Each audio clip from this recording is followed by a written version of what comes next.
Minnesota Vikings fans have been sitting, waiting, wishing for that future franchise left tackle for a number of years. It didn't work out with Matt Khalil. Riley Reif was a veteran stopgap, but it looked like the Vikings finally got it right in the 2021 NFL Draft. Christian freaking Darrisaw, come on down. Missed most of the offseason last year with that groin injury, groin surgery, core muscle, whatever, just getting back after it. Came into onto the field mid-season. Showed a lot of promise in his first year, and it was really impressive that he did all that without a true training camp, without a true preseason, and just getting thrown into the fire. So the Vikings had a lot of high hopes for him heading into year two. And of course, all the comparisons, Viking staff are saying that he looking like Trent Williams. He looking like the absolute nut high tackle one of his generation. We'll take that. We'll take that. Beyond the size, beyond the strength, beyond the athleticism, beyond the number, just like, hey, if Christian Darrisaw can be 70% of Trent Williams, that's still a fantastic starter. That's still Pro Bowl level. You'll love to see it, man.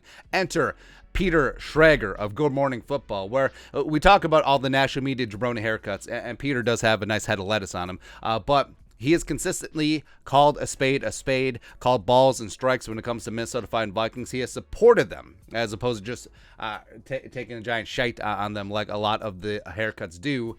So respect there. And he did up his list of top 10 breakout players for the 2022 season. By the way, another former Viking, Marcus Epps, former 6th-round pick out of Wyoming with the Eagles. Yeah, I could have used him.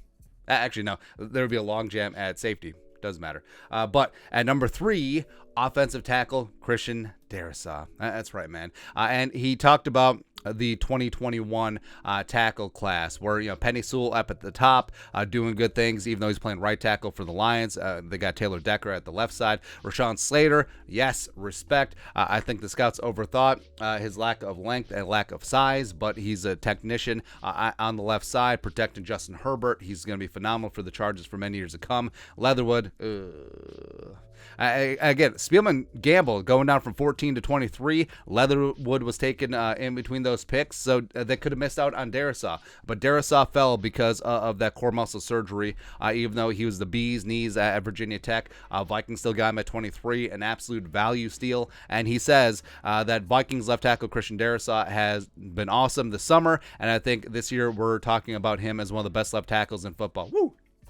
Love him, man. And he said, remember Darrisaw when it comes to Pro Bowl and All-Pro voting, which that's a pretty high ceiling for a second-year guy.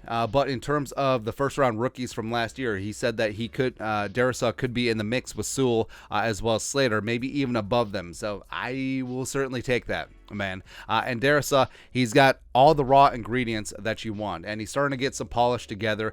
He had a full healthy offseason, as well as I think Chris Cooper, the Vikings' new offensive line coach, could bring the best out of Christian Darrisaw. Even though, respect to Phil Rauscher, I think he did a solid job last year. I think Cooper is going to be that guy to get Darrisaw up where he needs to be. But his best traits, obviously the size, 6'5", 315, and it's not like a dumpy 315 either. Like, he's built like one of those titanium, like restaurant grade industrial refrigerators, man. Like one of those fridges that cost like 30 dimes. Get after it. Also, age. He's only 23 years young, turned 23 in June. He's only 6 years removed from high school. Just a guy that can really grow into the position here with the Vikings. Athleticism. A guy that size should not be able to move like Darrisaw does.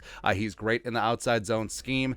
He is not a plotter at all. He's very light on his feet, where it really is a unicorn. Like we talked about, athletic tight ends are the unicorns. No, left tackles that are 315 plus pounds, long arms, 6'5", and feet like a ballerina. That's the true unicorn in football, man. Absolutely. Also, his demeanor, it's really great, where you do see sometimes there's offensive linemen, notably left tackles, where if they get beat on a play, I mean, it's going to stick in the back of their minds and it's going to snowball, right? It's like they get beat, it's whatever. You see this in cornerbacks a lot too. But with Darrisaw, he took his lumps as a rookie, gave up a couple sacks and pressures, but it never really phased him into the next play. It never really affected his play. Also, his hands. He's got giant mitts, and his hand usage has greatly improved as we saw in training camp this year versus his rookie year versus what we saw at Virginia Tech. That's just really growing into the position, and I do think that his balance when he gets into his sets, perfectly silky smooth. He's never on the ground, and once he gets his hands on you, it's over. It really is. He controls that defensive lineman, so he really does check all the boxes on a very near future superstar at the position. And the Vikings, for many years, we've had issues along the offensive line, and the whole meme and trope for many years was, Spielman ignores the offensive line, but he did pretty okay with Darrisaw, Ezra, and Brian O'Neill. Bradbury, first-round pick. Maybe he'll step up year 4, maybe not. But with the addition of Ed Ingram, Kwesi's draft pick, second round this year, the Vikings, they have 80%, 4/5 of a very good offensive line. Now, you could say, that's still not 100. But how many teams around the league can actually say that they have 4 young dudes on the rookie deal? Well, O'Neill's not his rookie deal, you know what I mean. But 4 young guys that you can build your offensive line around. 4 cornerstones out there. Not many.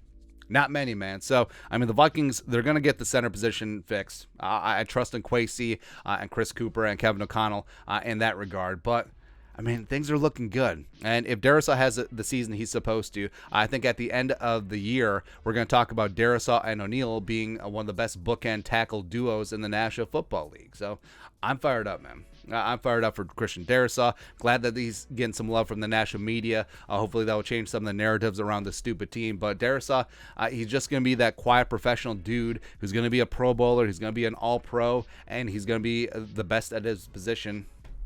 Just quietly getting it done for 12, 15 years. Go ahead. Again, if he's 60% of Trent Williams, we'll take that, man. We'll take that, baby. But your thoughts on our thoughts. Christian Darrisaw getting some love from Pete Schrager on Good Morning Football. Let us know your thoughts and our thoughts in the comment section below. Subscribe for daily Vikings takes. Want to support the work? Put a little something in the Venmo. But till next time, Skull Production Value.